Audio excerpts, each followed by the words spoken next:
नमस्कार, आप देख रहे हैं के न्यूज का खास कार्यक्रम मंथन। मैं हूं आपके साथ यशु शुक्ला। शिवसेना यानी कि यूडीपी के प्रमुख उद्धव ठाकरे ने रविवार को दावा किया कि उत्तर प्रदेश के अयोध्या में राम मंदिर के उद्घाटन के लिए देश भर में बड़ी संख्या में लोगों के जुटने की उम्मीद की जा रही है और इस समारोह में शामिल होकर वापस लौट रहे लोगों के साथ गोधरा जैसी घटना हो सकती है। शिवसेना यूटीपी के प्रमुख उद्धव ठाकरे ने रविवार को दावा किया कि उत्तर प्रदेश के अयोध्या में राम मंदिर के उद्घाटन के लिए देश भर से बड़ी संख्या में लोगों के जुटने की उम्मीद की जा रही है और इस समारोह में शामिल होकर वापस लौट रहे लोगों के साथ गोधरा जैसी घटना हो सकती है। गुजरात के गोधरा स्टेशन पर 27 फरवरी 2002 से साबरमती में कार सेवकों पर हमला किया गया था और उस डिब्बे में आग लगा दी गई थी जिसमें कार सेवक सवार थे। इस घटना में कई लोगों की मौत हो गई और इसके बाद पूरे राज्य में बड़े पैमाने पर दंगे भड़क उठे।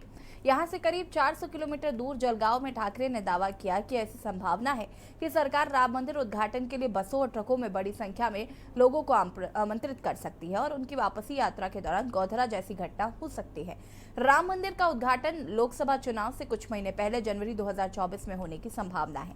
ठाकरे ने भारतीय जनता पार्टी और राष्ट्रीय स्वयंसेवक संघ आरएसएस की आलोचना करते हुए कहा कि उनके पास ऐसी हस्तियां नहीं हैं जिन्हें लोग अपना आदर्श मान सके, जिसके चलते वो सरदार पटेल और नेताजी सुभाष चंद्र बोस जैसे दिग्गजों को अपना रहे हैं। उद्धव ठाकरे ने कहा कि अब वे बीजेपी आरएसएस मेरे पिता बाल ठाकरे की विरासत पर दावा करने की कोशिश कर रहे हैं। शिवसेना प्रमुख ने दावा किया कि बीजेपी आरएसएस की अपनी कोई उपलब्धियां नहीं है और सरदार पटेल की प्रतिमा जो कि गुजरात के केवड़िया में 182 मीटर ऊंची स्टैचू ऑफ यूनिटी का आकार मायने नहीं रखता बल्कि उनकी उपलब्धियां मायने रखती हैं।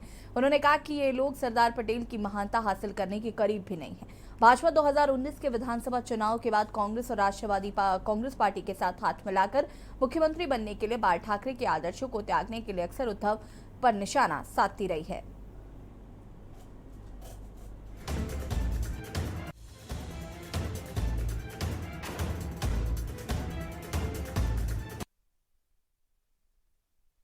जी हाँ, तो उद्धव ठाकरे एक पब्लिक फिगर हैं और उसके बाद उनका इस तरीके का बयान देना कहीं ना कहीं चिंता का विषय तो हो ही सकता है और क्या इससे दंगे वाकई भड़केंगे, ये भी बड़ा सवाल है। हालांकि जब राम मंदिर का फैसला आया था उस वक्त की अगर बात की जाए तो काफी सौहार्द भाव जो है वो देखने को मिला था, लेकिन अब शिवसेना प्रमुख उद्धव ठाकरे का ये जो विवादित बयान है, क्या इससे हिंसा भड़क सकती है? आखिर उन्होंने इस तरीके का बयान क्यों दिया, इसके क्या कोई सियासी मायने हैं?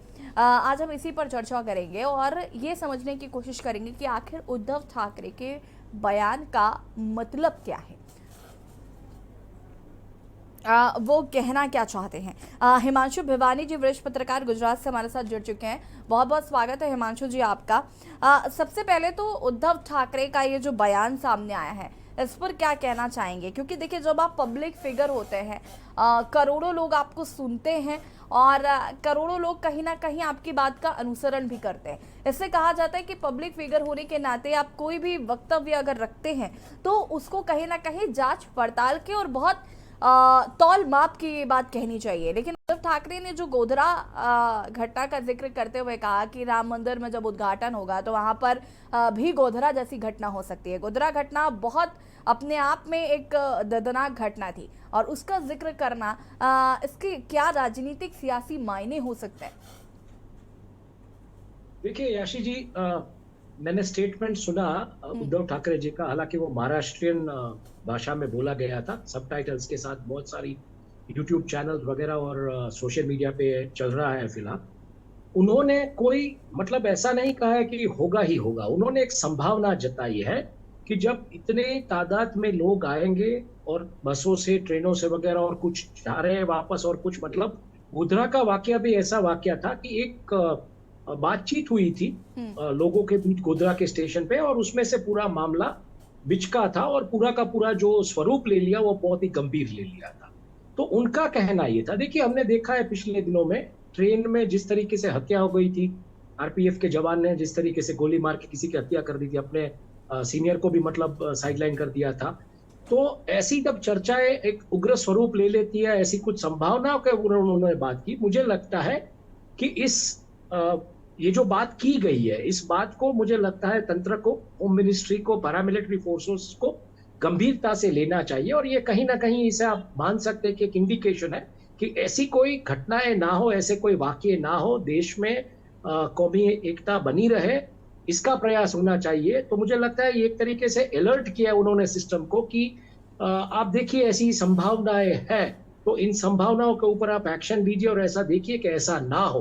क्योंकि अगर ऐसा होता है जनवरी में, हालांकि राम मंदिर का जो परिसर है उसकी जो इनॉग्रेशन वगैरह होने की जो बात आ रही है, तो उसमें अगर ऐसी कोई घटना होती है तो आज भारत जिस दिशा में प्रगति कर रहा है, हमने G20 की बातें सुनी, हमने चंद्रयान की सफलता की बातें सुनी, तो उसमें कुछ ऐसी बातें जब आएगी तो ये भारत के लिए अच्छी बात साबित ना हो सकती। हालांकि बीजेपी ने इसका खंडन किया, उन्होंने कहा है कि इनकी जो माइंडसेट है ये बराबर नहीं। मुझे लगता है ये स्टेटमेंट को एक इसको बोले एक अलार्म के तौर पे आपको लेना चाहिए, बजाय ये कहने के कि ये क्रिटिकल है। डेमोक्रेसी में देखिए हर एक व्यक्ति या हर एक नेता या जो भी अपना पक्ष रख सकते हैं, उन्होंने ऐसा नहीं कहा है कि इस वक्त पे या इस तारीख पे ये होने वाला है। उन्होंने संभावना जताई और संभावना के ऊपर तंत्र बिल्कुल, मतलब आप पॉलिटिकली आपको जो भी बयानबाजी करनी है आप कीजिए, विपक्ष का जो मतलब नहीं, तो क्या उनके बयान भर मात्र से क्योंकि इस पर बहुत सारे लोगों का रिएक्शन भी आ रहा है, तो क्या उनके बयान भर मात्र से चीजें बिगड़ सकती हैं? देखिए एक जमाने में वो चीफ मिनिस्टर रह चुके हैं, तो कहीं ना कहीं आज की तारीख में उनके पास हिमांशु भिवानी जी, मैं वापस आऊंगी आपके पास, माफ कीजिएगा। हमारे साथ हिंदू महासभा से अध्यक्ष चक्रपाणी महाराज जी जुड़ चुके हैं। चक्रपाणी जी, बहुत बहुत स्वागत है आपका के न्यूज में। और आज चूंकि चर्चा हम कर रहे हैं उद्धव ठाकरे के बयान पर, जो उन्होंने कहा कि राम मंदिर में जब उद्घाटन होगा और वहां पर बहुत भारी संख्या में चूंकि लोग आएंगे, आपसी सौहार्द जो है वो बिगड़ सकता है और गोधरा जैसी घटना हो सकती है। तो एक अलर्ट जो है उनकी तरफ से दिया गया है, इस पर रिएक्शन चाहूंगी मैं आपका। यशी शुक्ला जी, देखिए आप एक वरिष्ठ पत्रकार हैं, अच्छी प्रकार आप जानती हैं बाला साहब ठाकरे जो थे उनके अंदर हिंदुत्व और राम मंदिर के प्रति अगाध प्रेम था। लेकिन वर्तमान में जिस प्रकार से माननीय उद्धव ठाकरे जी जो पूर्व मुख्यमंत्री हैं, वो उलझुल बयान देने की एक प्रतिस्पर्धा लगी हुई है और पूरे इंडिया में, इंडिया गठबंधन में पूरे, कोई स्टालिन है तो हिंदुत्व को ही चैलेंज कर रहे हैं। जो कम से कम हिंदूवादी परंपरा के थे उद्धव जी, वो अपना देखिए वो इस तरह की आप शकुन वाली बात कर रहे हैं। सवाल इस बात का है कि जब भगवान श्री राम का भव्य मंदिर बन के तैयार हो रहा है, उसमें इस तरह की बातें करना कितनी आपत्तिजनक है। और अगर जो ये पर्ची निकालने वाले राजनीतिक बाबा बन गए हैं, तो भाई ये स्रोत तो बता दो कि आखिर आप कहाँ से बता रहे हो, आपको कहाँ से इंफॉर्मेशन आया, किस उपद्रवी ने कहा कि जी हम गोधरा के कांड करेंगे, तो आप एजेंसियों को आप बताओ, एजेंसियों को आप सूचना दो, एजेंसियों को आप जो है उसको सहयोग करो। तो ये आप सहयोग करते नहीं और सिर्फ बयानबाजी करने से, इससे तो देश और का माहौल खराब होने के अलावा और कुछ नहीं होगा। तो ये बहुत ही गलत बात है। अगर मात्र ये राजनीतिक इच्छा, राजनीतिक अपना बयानबाजी किया है तो ये बहुत ही निंदनीय है। और अगर इसके पीछे कुछ प्रमाण है तो देश और एजेंसी के सामने रखे, एजेंसियों के सामने रखे और सरकारी एजेंसियां सक्रिय होकर इनसे पूछताछ करें। तो ये नहीं तो ये बिल्कुल इस तरह की जो प्रतिस्पर्धा लगी हुई है, जो मन में आए वही बोल दो, तो ये गलत बात है। इस तरह से एक अफवाह, एक कहीं ना कहीं दहशत का माहौल पैदा होता है समाज में। चक्रपाणी जी, इसको ऐसे क्यों नहीं ले रहे हम कि हो सकता है कि वो अलर्ट कर रहे हैं, वो पहले से चेता रहे कि भाई आप अपनी व्यवस्थाओं को बेहतर रखिए कि इस तरीके की चीजें ना हो पाए। ऐसा थोड़ी ना उन्होंने कहा है कि नहीं हम चाहते हैं कि ऐसा कांड हो ही, हम इसे पॉजिटिव भी तो ले सकते हैं। बिल्कुल, आप बिल्कुल ठीक कह रही हैं। मैं भी वही बात कर रहा हूँ कि अगर आपके पास प्रमाण है, कुछ ऐसी है, तब लाके आओ ना। अब मैं कहूँ, मान लीजिए मैं कहूँ कि जी अभी बादल फटने वाले हैं स्टूडियो पे, पूरा प्रलय हो जाएगा, अरे ऐसी कोई बात होगी तो हम प्रमाण पे देंगे। भाई इस स्रोत से हमें पता चला है। हर चीज का कोई ना कोई एक आधार होता है। आप इतनी बड़ी बयान दे रहे हो, जब देश पूरी खुशियां मना रहा है, उस समय आप कह रहे हो कि जी गोधरा कांड होगा। आप एक उदित राज जी कह रहे हैं कि जी बम फोड़ो, वहां पे फोड़ दिया जाएगा। तो पहले आप इंडिया के टीम के लोग पहले सहमत हो जाओ भाई कि बम फोड़ा जाएगा, कि गोधरा होगा, कि आतंकी घटना होगी, कि क्या होगी। आपको आप जो जिस तरह से स्रोत जहां से आ रहा है, उस स्रोत को तो यशी जी बताना चाहिए ना। क्या है, अब तो वो बोल दिया बम बम बम फूट जाएगा, उदित राज जी ने कहा, कांग्रेस के नेता अभी ये बोल दिए। तो आखिर क्या माना जाए कि भाई गोधरा वाला कांड होगा कि बम फूटेगा? कोई कहते जी तोप चल जाएगा, कोई कहते चीन जो हमला कर देगा, कोई कह दे जी अमेरिका हमला कर देगा। तो ये इस तरह की बातें हमें लगता है कि कहीं ना कहीं राजनीतिक गरिमा को, गौरव को बिगाड़ता है। अपनी शुद्ध क्षुद्र राजनीति छोड़नी चाहिए। आप बात वही करो जो प्रमाणिक हो, बात वही करो जिससे समाज में एक विश्वसनीयता बने। यसी जी, इस तरह की अफवाहों का ये ठीक नहीं होता। अफवाहों का रिजल्ट बिल्कुल अच्छा नहीं होता, और ये अफवाह उड़ाना किसी भी तरीके से मैं इसको उचित नहीं समझता हूँ। इनको, उद्धव ठाकरे जी को कम से कम राम मंदिर पे राजनीति नहीं करना चाहिए, गोधरा पे राजनीति नहीं करना चाहिए। किस प्रकार से मासूम राम भक्त उसमें मार दिए गए हैं, कितना बेरहमी से उसके बाद सभी लोग हताहत हुए, फिर दंगे हुए। अब उसको बार बार कुरेद करके आप क्या करना चाहते हो? क्या फिर दंगा कराना चाहते हो? तो ये बड़ा दुर्भाग्यपूर्ण है। इस तरह से यसी जी किसी का भी समर्थन या किसी का भी बयानों का साथ और सहयोग नहीं दिया जा सकता। बिल्कुल। शैलेश जी, क्या कुछ कहना चाहते? देखिए, चक्रपाणी महाराज जी ने कहा कि अगर आपके पास कुछ सूत्र हैं या आपको कहीं से जानकारी है तो उस तरीके की बयानबाजी करिए। ऐसे ही बयानबाजी, अनर्गल बयानबाजी करने से जो आपसी सौहार्द है वो कहीं ना कहीं बिगड़ सकता है।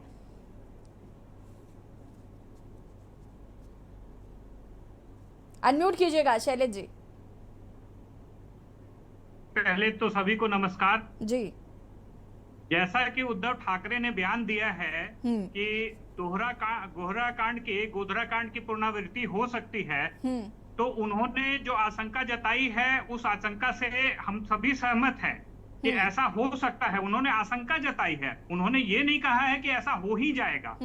उन्होंने एक आशंका जताई है कि अगर राम मंदिर का जिस दिन उद्घाटन समारोह होगा उस तरह से इस घटना को दोहराया जा सकता है। आखिर हम किस एजेंसी को बताएं? आज तक पुलवामा में पिछले 4.5 साल हो गए पुलवामा में हमला हुए आज तक ये नहीं पता चल पाया है कि उसमें बम कौन लेके आया, RDX कहां से आई। क्या हमारे देश की जांच एजेंसी इतनी खराब है कि 4.5 साल 5 साल में जाकर के ये नहीं पता लग पाया कि RDX कहां से आया, हमला किसने करवाया था? चक्रपाणी जी, चक्रपाणी जी किस एजेंसी की बात कर रहे हैं? हमारे प्रधानमंत्री को इस बात का जवाब देना चाहिए। हाँ शैलेश जी जरा सुन लीजिए, चक्रपाणी जी आपको जवाब देना चाहते हैं कुछ।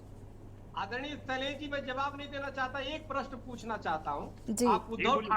आप उद्धव ठाकरे जी से के बात से सहमत है, बहुत अच्छी बात है, लेकिन वो तो शिवसेना के नेता है, पूर्व मुख्यमंत्री हैं। लेकिन आपके पार्टी के उदित राज जी ने तो कहा कि बम फोड़ा जाएगा, वहां पे बम फेंका जाएगा। तो क्या उदित राज आशंका जताई है? चक्रपाणी जी की आशंका की बात हो रही है, यहाँ हमले की बात नहीं हो रही है। पूरी बात सुन लीजिए। तो क्या उदित राज के बात से सहमत नहीं है कि उदित राज जी के बात से सहमत है कि उद्धव जी के बात से सहमत है? किसके बात से सहमत है पहले बताइए, हम भी सुने। सभी ने ये आशंका जताई है कि दंगा हो सकता है, बम फोड़ा जाएगा कि दंगा को दोहराया जाएगा। ये तो जो करने वाले हैं, हमला करने वाले हैं वो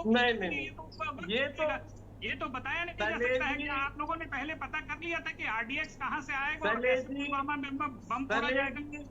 शैलेश जी, हमारे यहाँ भोजपुरी में कहावत है, लाठी से भेंट और बाप बाप चिल्लाए, वही हाल है।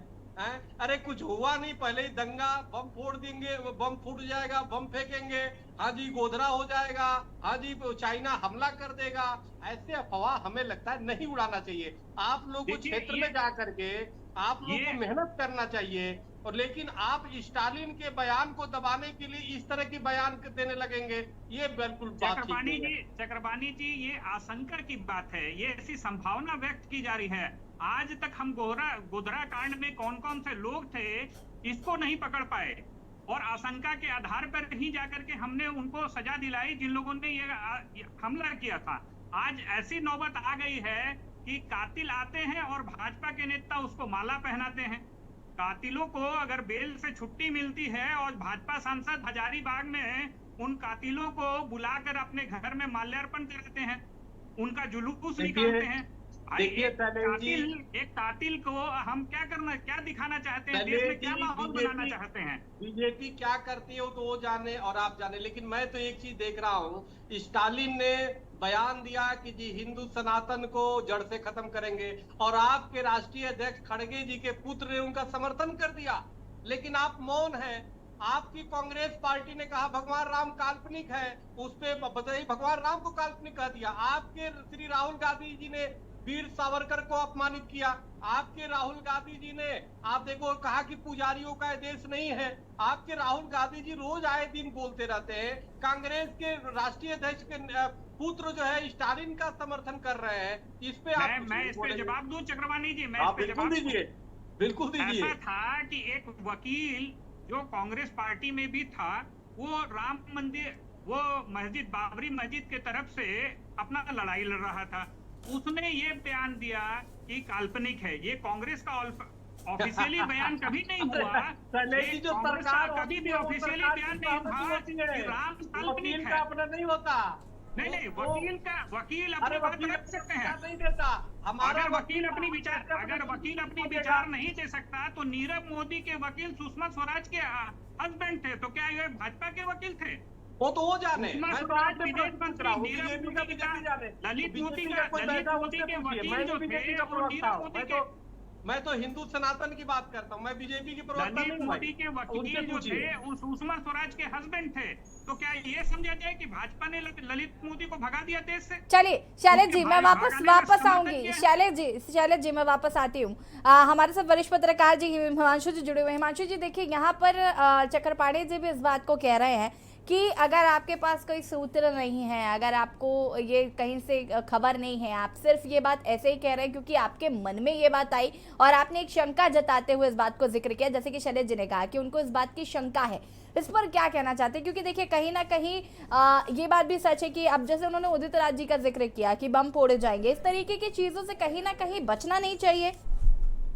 नहीं, मुझे नहीं लगता है कि उद्धव ठाकरे जैसे नेता ऐसी बयानबाजी कुछ बिना बात करेंगे। वो एक चीफ मिनिस्टर रह चुके हैं। हाँ जी। ऐसे स्टेट के चीफ मिनिस्टर रह चुके हैं जहां पे एक आतंकवादी हमला हुआ था 26/11 पर, बराबर है। तो आज की तारीख में मैं ऐसा मानता हूं कि वो मशीनरी महाराष्ट्र में उनके कुछ करीबी लोग होंगे जो उस मशीनरी में शायद होंगे, जिनको कुछ इनपुट्स मिलते होंगे, वो शायद शेयर करते होंगे उनके साथ। भले वो ऑफिस में नहीं है, लेकिन एक पॉलिटिकल नेता है आज की तारीख। तो उन्होंने जो बयान दिया है या जो बात कही है, वो एक संभावना के तौर पे की गई है। हालांकि बम फोड़ने वाले बयान जो था उसके बारे में मुझे पता नहीं है और किसने कहा था ये भी मुझे पता नहीं है। लेकिन उद्धव ठाकरे एक ऐसे रिस्पॉन्सिबल नेता है, एक चीफ मिनिस्टर रह चुके एक स्टेट के, एक पार्टी के, मतलब एक रीजनल पार्टी के मुखिया है। तो वो ऐसी बयानबाजी बिना जाने बिना सोचे समझे नहीं कर सकते और उन्होंने कॉशियसली ये चीज कही है। उन्होंने संभावना जताई है कि जब ऐसी भीड़ पे, ऐसी तादाद में भीड़ आती है तो उनके बीच कुछ बहसबाजी हो जाती है। संभावनाओं के ऊपर आप गौर कीजिए। और अगर बहसबाजी से मामला पूरा ऐसे इस लेवल पे बिचका तो क्या होगा? क्योंकि गोधरा में क्या हुआ था, गोधरा में मामला यहीं से हुआ था। एक चाय वाले के साथ कुछ बात हुई थी और उसके ऊपर से पूरा मामला बिचका और ये सब हुआ था। तो उन्होंने संभावना जताई है। मतलब देखिए, अब संभावना के ऊपर आप अलर्ट भी रह सकते हैं और संभावना को आप मतलब संभावना के तौर पे नकार भी सकते हैं और इन्वेस्टिगेटिंग एजेंसीज भी उनसे पूछ सकती है कि आपने किस चीज को मद्देनजर रखते हुए बयान दिया था। जैसे राहुल गांधी ने कहा था अपनी भारत यात्रा के दौरान की लड़कियां आई, उन्होंने कहा कि हम कंप्लेन करना चाहती थी, उन्होंने कहा कि हम पुलिस के पास आए, बोले नहीं जाएंगे। बाद में एजेंसीज ने राहुल गांधी को पूछा था कि कौन सी वो लड़कियां थी जिससे आपने बात की। तो इसमें भी ये संभावना है कि आप मतलब एजेंसीज पूछ सकती है कि आपको कैसे लगा, क्यों लगा। तो उसका मुझे लगता है जवाब आई थिंक उद्धव ठाकरे ही दे पाएंगे कि उन्होंने किस बिना पे, किस तर्ज पे, किस मुद्दे पे ये बात कही थी। लेकिन उद्धव ठाकरे जैसे नेता अगर ये बात कहते हैं तो ये एक संभावना महज है, ये कोई पॉलिटिकल ब्राउनी पॉइंट स्कोर करने की बात नहीं। हिमांशु जी, उद्धव ठाकरे जैसे नेता इस बात को कह रहे हैं और शायद यही वजह है कि हम चर्चा कर रहे हैं। अगर किसी और ने ये बात कही होती तो हम इस पर इतना गंभीरता के साथ चर्चा नहीं कर रहे होते। और उनका कहना कहीं ना कहीं, देखिए बहुत सारे लोग अलग अलग माइंड परसेप्शन के साथ होते हैं। कुछ इस बात को पॉजिटिव ले सकते हैं, कुछ इस बात को नेगेटिव ले सकते हैं। लेकिन हमें ये नहीं भूलना चाहिए कि जब फैसला आया था राम मंदिर पर, उस वक्त भी ये बहुत सारे कयास लगाए जा रहे थे कि दंगे हो सकते हैं, बहुत ज़्यादा जो यहाँ पर अलग अलग चीज़ें देखने को मिल सकती, बहुत सारी बातें कही गई थी। लेकिन हमने देखा फैसला आने के बाद जिस तरीके से मुस्लिम भाइयों ने सपोर्ट किया या जिस तरीके से उन्होंने इस फैसले का स्वागत किया, तो वो काबिल तारीफ था।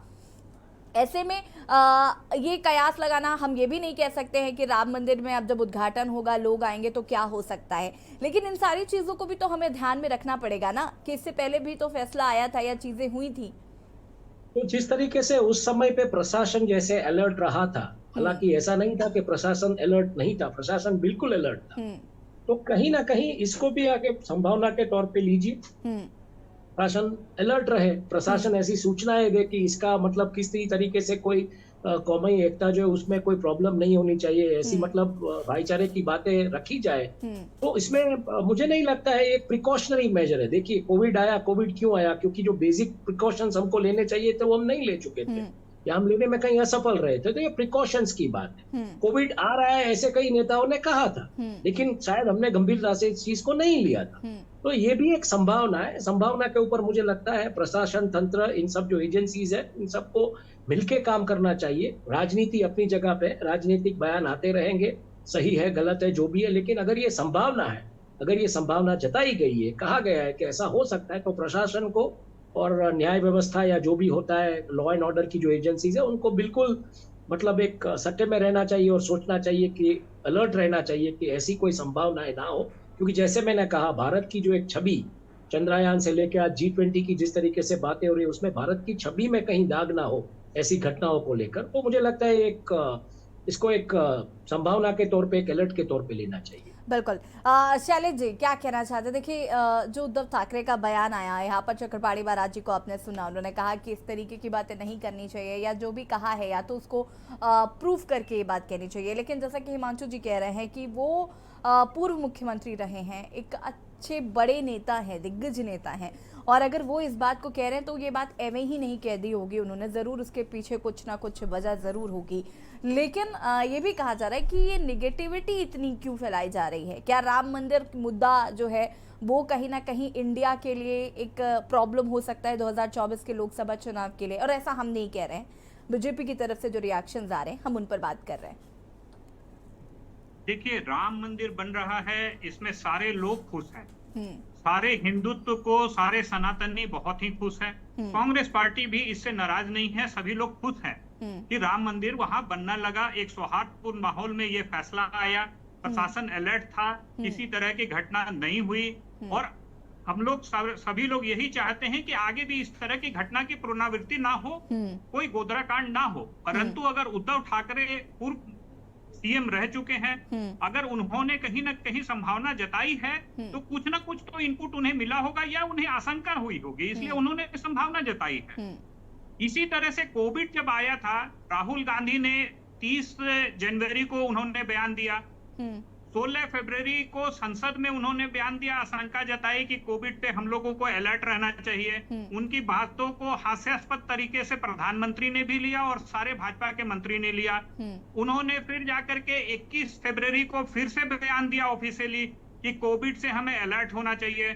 जब कोविड आ गया तो उन्होंने फिर बयान दिया 3 मार्च को कि भाई हमें अलर्ट होना चाहिए और भारत फाइनेंशियली वीक हो सकता है। पर वहां पर वित्त मंत्री ने उनका फिर से मजाक उड़ाया और कहा कि ऐसी कोई घटना नहीं होगी, हमारा वित्तीय स्थिति बहुत स्ट्रांग है। जबकि इन सारी संभावना को उन्होंने व्यक्त किया, सरकार ने उसे कभी सीरियसली नहीं लिया, और नहीं लेने का परिणाम ये हुआ कि हमारा जीडीपी जो है वो -27 तक चला गया और देश आर्थिक स्थिति बहुत खराब हो गई। जीडीपी हमारा धीरे धीरे वो जाके बढ़ा। 2 साल व्यापारी एकदम छिन्न भिन्न हो गए, कितनों की फैक्ट्री बंद हो गई। वही बात उद्धव ठाकरे अभी भी आशंका जता रहे हैं कि इस तरह की घटना हो सकती है, इस गोधरा कांड की पुनरावृत्ति हो सकती है। एक छोटी सी घटना, मामूली बहस से इतना बड़ा गोधरा कांड हो गया। उस गोधरा कांड का परिणाम ये हुआ कि पूरे गुजरात में दंगे हुए, उस गुजरात में दंगे का ये परिणाम हुआ पूरे देश में दंगे हुए। तो इस तरह की आशंका जताई जा सकती है कि इतनी भीड़ होगी, प्रशासन अलर्ट रहे कि कहीं भी किसी छोटी सी भी घटना ना हो, ताकि किसी बड़े घटना की पुनरावृत्ति ना हो, देश में माहौल, दंगे का माहौल ना हो। मंथन में आज हम बात कर रहे हैं उद्धव ठाकरे के दिए गए बयान पर, जिसको बीजेपी द्वारा विवादित माना जा रहा है। और ये भी कहीं ना कहीं कहा जा रहा है कि राम मंदिर का जो मुद्दा है वो इंडिया के गले की फांस है, इंडिया गठबंधन के गले की फांस है। और आज हम इसी पर चर्चा कर रहे हैं। हिमांशु जी, क्या आप इसको इस तरीके से जोड़कर देख रहे हैं? क्योंकि कई लोगों के इस पर रिएक्शन आए हैं और उन्होंने इस बात को कहा है कि राम मंदिर से कहीं ना कहीं इंडिया गठबंधन जो है वो डरा हुआ है। अब चूंकि उसकी जो उद्घाटन की डेट है वो जनवरी 2024 की शायद निकल कर आ रही है, तो ये कहीं ना कहीं एक मास्टर स्ट्रोक हो सकता है और इससे कहीं ना कहीं डर है, इसलिए इस तरीके की बातें कही जा रही हैं ताकि जनता के बीच में भय व्याप्त किया जा सके। बिल्कुल, राम मंदिर का जो मुद्दा है वो ऐसी एक मेजोरिटी वोट बैंक को जोड़ता है। उसमें 3-4 चीजें आपको समझनी पड़ेगी। 2019 के जो चुनाव हुए थे उसमें भारतीय जनता पार्टी को 23 करोड़ वोट मिले थे। 90 करोड़ मतदाता थे जो पोलिंग बूथ तक जा सकते हैं। टर्न अराउंड जो है वो कुछ 70% के आसपास, मतलब 62 करोड़ वोटर्स पोलिंग बूथ तक गए थे। उसमें 23 करोड़ वोट बीजेपी को मिले थे। बाकी के 41 करोड़ वोट्स जो है वो 41 करोड़ वोट्स 39 करोड़ वोट्स वो बाकी के अन्य पार्टियों को मिले थे। पर जो है 100 करोड़ मतदाता पोलिंग बूथ तक जा सकेंगे, ऐसी संभावना है। तो भारत सबसे बड़ी ऐसी डेमोक्रेसी बनेगा जिसके पास 1 बिलियन वोटर्स होंगे। अब मान लीजिए वही कयास लगा लीजिए 70% टर्न अराउंड होता है तो उसमें करीबन 70 करोड़ वोटर्स पोलिंग बूथ तक जाएंगे। अब 70 करोड़ पोलिंग बूथ तक जो वोटर्स जाएंगे उसमें ज्यादातर हिंदू है, मेजोरिटी वोट बैंक जो वो वही है। तो राम मंदिर का मुद्दा ऐसा है जो मेजोरिटी वोट बैंक को वो करेगा। क्योंकि राम मंदिर की बात जो है वो 1990 से की जा रही है और आज ये होगा 2023 में, मतलब कितने सालों के बाद, आप सोचिए 33 सालों के बाद। तो ये बिल्कुल एक मेजोरिटी वोट बैंक को वो करने की बात है। और उसमें अगर आप देखने जाए, जैसे मैंने कहा 23 करोड़ वोट बीजेपी को मिले, उसमें से 20 करोड़ उसके समर्थक और उनके कार्यकर्ता जो है बेसिकली वही उनकी कमिटेड वोट बैंक है। और अगर ये 70 करोड़ इस बार पोलिंग बूथ तक जाते हैं तो मामला पूरा कहीं ना कहीं 25 से 27 करोड़ वोट पे जाके अटकेगा। तो उस वोट्स को गार्नर करने के लिए बीजेपी पूरी की पूरी ताकत लगा देगी और राम मंदिर का जो मुद्दा है उसके ऊपर पूरा का पूरा उसका फोकस रहेगा, उसको कैसे एनकैश करना है पॉलिटिकली। तो गठबंधन के पास फिलहाल महंगाई और बेरोजगारी का जो मुद्दा है वो कहीं ना कहीं प्रजा को टच करता हुआ दिख रहा है। लेकिन राम मंदिर बनेगा, उसके बाद उसका जो इनॉग्रेशन होगा वो मुद्दा कैसे पिवोट होगा मेजोरिटी वोट बैंक के लिए, ये अभी से कहना कुछ मुश्किल है। तो बिल्कुल ये मुद्दा है सामने। गठबंधन के पास बेरोजगारी और महंगाई का मुद्दा है जो आम आदमी को स्पर्श करता है। क्योंकि हमने देखा पिछले दिनों चंद्रयान के बारे में कि ऐसी संस्थाएं थी। हमेशा आस्था भारी पड़ जाती है ऐसे मुद्दों पर। इलेक्शंस जो है वो इमोटिव इश्यूज पे फॉट किए जाते हैं। इलेक्शंस जो है वो बेसिकली आप समझिए वो इन मुद्दों पे नहीं फॉट किए जाते हैं कि G20 में क्या हुआ या कितना निवेश आएगा, ये सब इमोटिव। तो ये इमोटिव मुद्दा है। और सामने गठबंधन के पास भी इमोटिव मुद्दा है, बेरोजगारी और महंगाई। तो कौन सा मुद्दा हावी होगा इलेक्शंस पे ये देखना रहेगा। लेकिन बीजेपी बिल्कुल ही कोई ऐसा, मतलब it will not keep any stone unturned. हालांकि मैं गुजरात से हूँ, गुजरात को एक सोशल लेबोरेटरी माना जाता है बीजेपी की, जिस तरीके से सोशल चेंजेस यहाँ, मैं बिल्कुल बीजेपी को एक पॉलिटिकल पार्टी नहीं मानता हूँ, मैं बीजेपी को एक सोशल इंजीनियरिंग की पार्टी मानता हूँ। तो जिस तरीके का सोशल इंजीनियरिंग बीजेपी ने किया है गुजरात में, उसमें ये राम मंदिर वाला जो मुद्दा है वो उनका एक स्ट्रॉन्ग पॉइंट है। और वो मेजोरिटी वोट बैंक को कैसे वोट्स में ट्रांसफॉर्म करता है, ट्रांसलेट करता है, ये देखना पड़ेगा। और मान लीजिए इस मुद्दे पे अगर होता है और जो 404 का टारगेट लेके बीजेपी चल रही है, जो राजीव गांधी के समय का जो टारगेट उनको ब्रेक करना है, तो बिल्कुल ये मुद्दा कहीं ना कहीं गठबंधन को ये डर है कि ये मुद्दा हावी हो सकता है। उनका जो मुद्दा है महंगाई और बेरोजगारी का। लेकिन देखना पड़ेगा कौन से मुद्दों पे वोट ज्यादा कहाँ पे ट्रांसलेट होते हैं। जैसे कहा मैंने, दोनों पक्षों के पास इमोटिव मुद्दे हैं। चलिए जी, सहमत है हिमांशु जी की बातों से? देखिए, राम मंदिर एक आस्था का विषय है। सारे हिंदुओं को ये मामला टच करता है। परंतु अभी कर्नाटका में लोगों ने ये दिखा दिया कि हनुमान को, बजरंग दल को हनुमान जी के साथ जोड़ने की चेष्टा की गई। प्रधानमंत्री के द्वारा मंच से कहा गया कि बजरंग दल और बजरंगबली की जय दोनों एक ही बात है। हम लोगों ने उसका पुरजोर विरोध किया। नतीजा यह निकला कि बजरंगबली का गदा भाजपा पे खुद से चला और कर्नाटका का इलेक्शन हम लोग जीते। लोगों ने ये मुंहतोड़ जवाब दिया कि भाई आप हर समय आस्था से नहीं खेल सकते। आपको बेरोजगारी, महंगाई, भ्रष्टाचार और महिलाओं पे हो रहे अत्याचार और तेल में जो उन्होंने 100 रुपए लीटर तेल बेच रहे हैं उस पे बात होगी। तो आम आदमी के जो मुद्दे हैं, जो आम आदमी को टच करता है, वो मुद्दे हावी रहेंगे। राम मंदिर बनेगा, लोगों का आस्था से जुड़ा हुआ मामला है, मगर अब भारत के लोग इस 30 साल के मुद्दे को अब वो टच नहीं कर रहा है। अब ये 30 साल पुराना मुद्दा है। वे लोग देख चुके हैं कि जाकर के इस राम मंदिर के नाम पर भाजपा पिछले 30 वर्षों से राजनीति कर रही है। तो राम मंदिर बने, ये खुशी की बात है, आस्था का विषय है। हम सभी लोग जाएंगे उसमें पूजा करने के लिए, सभी नेतागण जाए उसमें पूजा करने के लिए।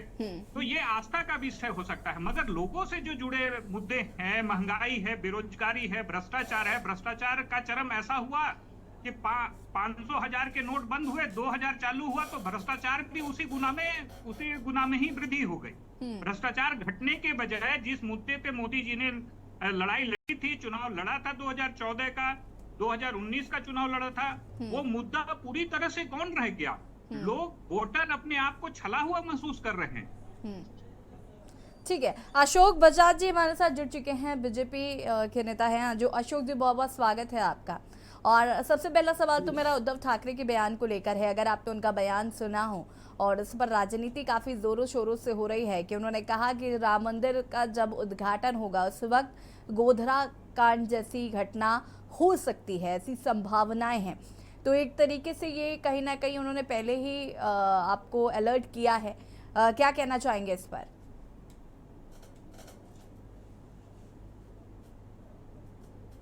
अशोक जी अनम्यूट कीजिएगा।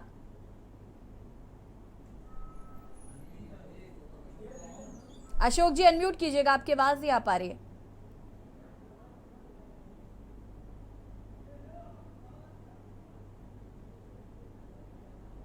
ठीक है अशोक जी, आपकी आवाज हम तक नहीं आ पा रही है। आपकी आवाज को फिक्स करने की हम कोशिश करते हैं। ठीक है, शैलेश जी अपनी बात को पूरा कर सकते हैं आप।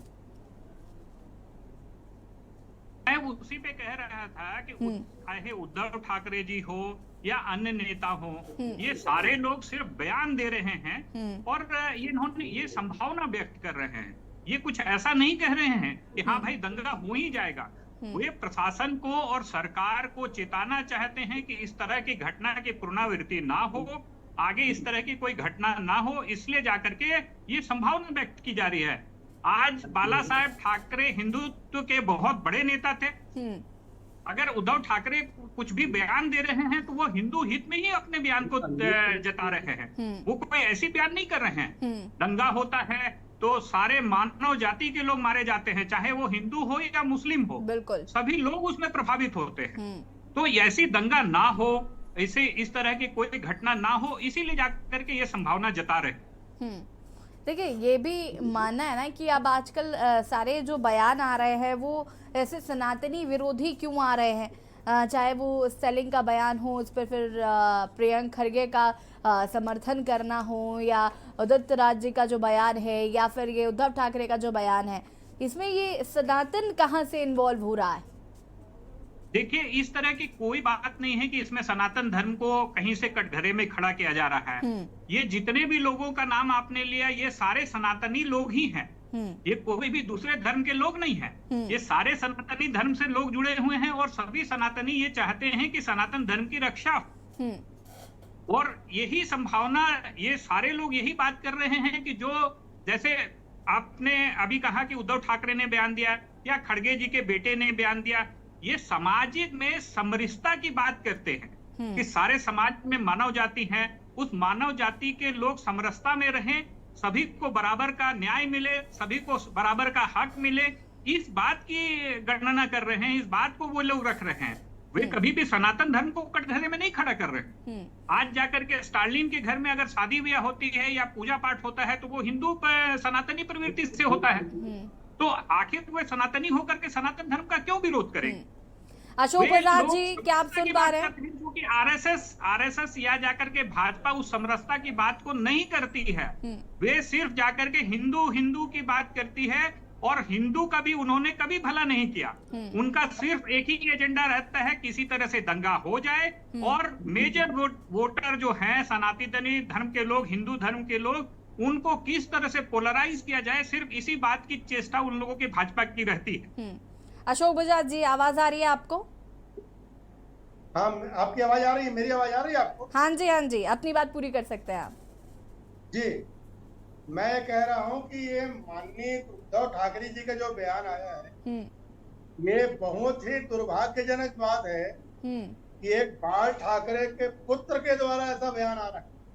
बाल ठाकरे कभी राम मंदिर के मामले में कांग्रेस को ललकारते थे, लेकिन ये जो उन्हीं के वंशज हैं, इन्होंने जो गोधरा कांड से इसको जोड़ा है।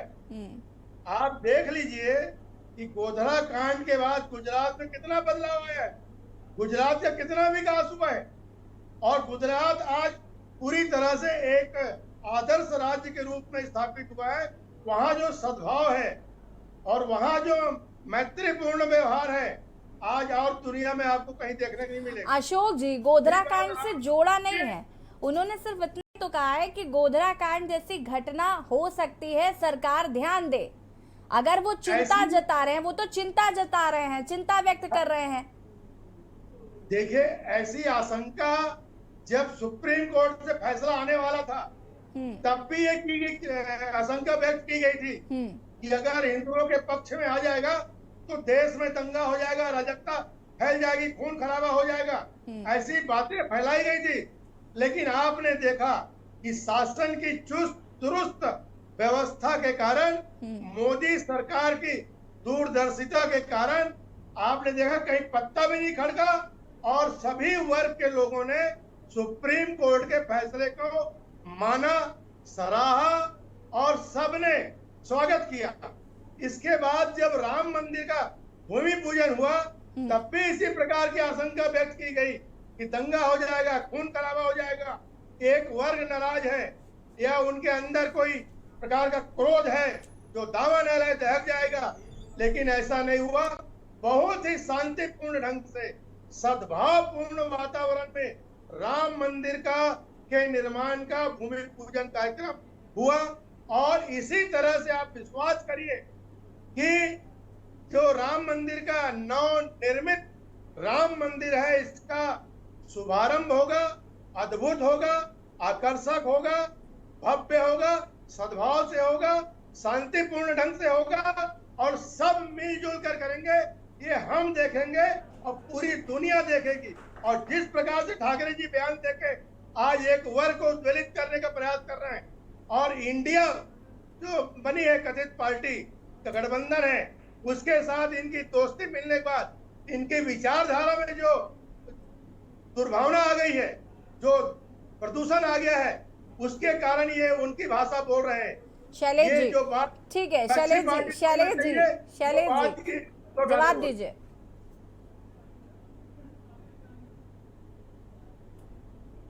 जी, जवाब दीजिए भाई। ऐसा है कि अशोक बजाज जी ने अभी कहा कि गोधरा दंगे के बाद गुजरात में एक चमक बिखेरी है। उस चमक बिखेरने का यही परिणाम है कि आज गुजरात राज्य पर 3 लाख करोड़ रुपए से ज्यादा का कर्ज है। वहां का प्रति व्यक्ति जो है वो तकरीबन 15-20 हजार रुपये कर्ज में डूबा हुआ है। जो बच्चा पैदा होता है वो पहले से ही कर्ज में डूबा हुआ है। गुजरात में 18% से ज्यादा लोग गरीबी रेखा के नीचे जीवन यापन करते हैं। आज संसद में मोदी जी का ये बयान छाती ठोक कर आया था कि गुजरात में हम 2 करोड़ लोगों को हम राशन बांट रहे हैं। देश में 80 करोड़ लोगों को हम मुफ्त राशन बांट रहे हैं। किस बात का ढोल वो पीट रहे हैं। आज 80 करोड़ जनता को अगर हम मुफ्त में अनाज बांट रहे हैं, इसका मतलब हम 80 करोड़ जनता हमारे गरीबी रेखा के नीचे जीवन यापन कर रही है। हम किस विकास की बात कर रहे हैं? अशोक बजाज जी कृपया इसको जवाब दे सकेंगे। विरासत में मिली है गरीबी, बेकारी, भूखमरी, पिछड़ापन, तो हमें कांग्रेस शासन ने विरासत में दिया है। अब उसको इसके खिलाफ में, गरीबी के खिलाफ अशोक जी, गुजरात राज्य में पिछले 30 सालों से भाजपा का शासन है। गुजरात राज्य में पिछले 30 सालों से भाजपा का शासन है। और क्या 30 सालों में भाजपा गुजरात को गरीबी रेखा से ऊपर नहीं ला सकी? लॉकडाउन लगा था, लॉकडाउन लग गया, फैक्ट्रियां बंद हो गई, रोजगार बंद हो गए, काम धंधे बंद हो गए। तो उस समय गरीब कल्याण योजना चालू करके मुफ्त में राशन देने का काम किया ताकि लोग भूख मत मरे। ये कांग्रेस शासन में कई आपदाएं आई, लेकिन कांग्रेस ने कभी गरीबी उन्मूलन की चिंता नहीं की। वो केवल गरीबी हटाओ का नारा देते थे और गरीबों को हटाते थे। इमरजेंसी में क्या हुआ, कितनी बार गोलियां चली, आपातकाल में आप आपातकाल का इतिहास पढ़िए, कहाँ कहाँ गोलियां चली, कितने लोगों को, जो अविवाहित लोगों की नसबंदी की गई, कितनी प्रताड़ना हुई, इसको भी आप याद कीजिए। आज इस देश में अगर लोकतंत्र का खतरा पैदा हुआ कांग्रेस कारण, अगर गरीबों को खतरा पैदा हुआ तो कांग्रेस पार्टी कारण, अगर इस देश में एकता और अखंडता को खतरा पैदा हुआ है तो कांग्रेस पार्टी कारण हुआ है। भारतीय जनता पार्टी की सरकार जो पिछले मोदी सरकार 9 साल से है, ये 9 साल से उसी बीमारियों को दूर करने के लिए। अशोक बजाज जी, देखिए मेरा एक प्रश्न है,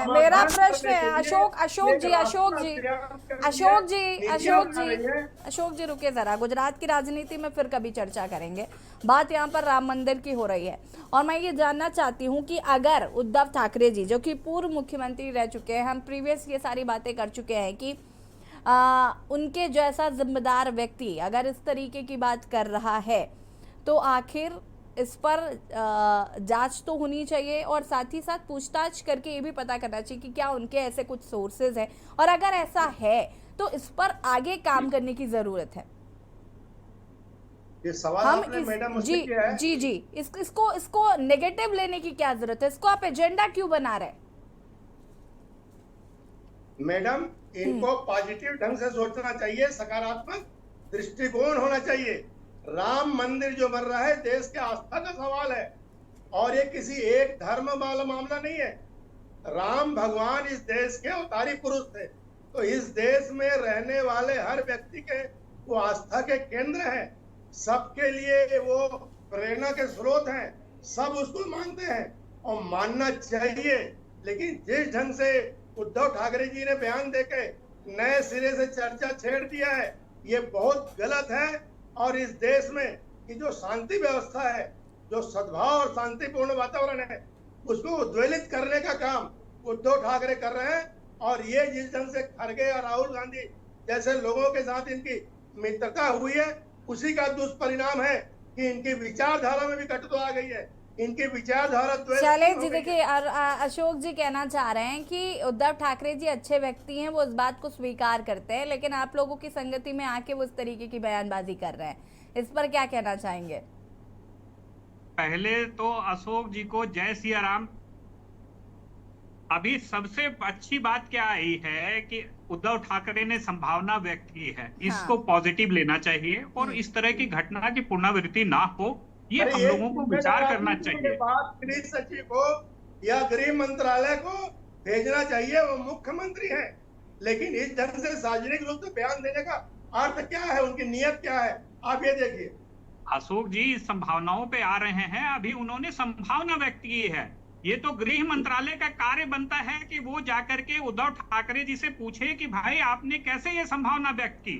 जांच एजेंसियां इसको पॉजिटिवली ले कि भाई इस तरह की आगे बात आ रही है तो इसको पॉजिटिवली ले। और जिस ढंग से उन्होंने सार्वजनिक रूप से बयान दिया है ये गलत है, और एक जिम्मेदार आदमी अगर बयान दे रहा है तो निश्चित रूप से वो कटघरे में खड़ा करना चाहिए।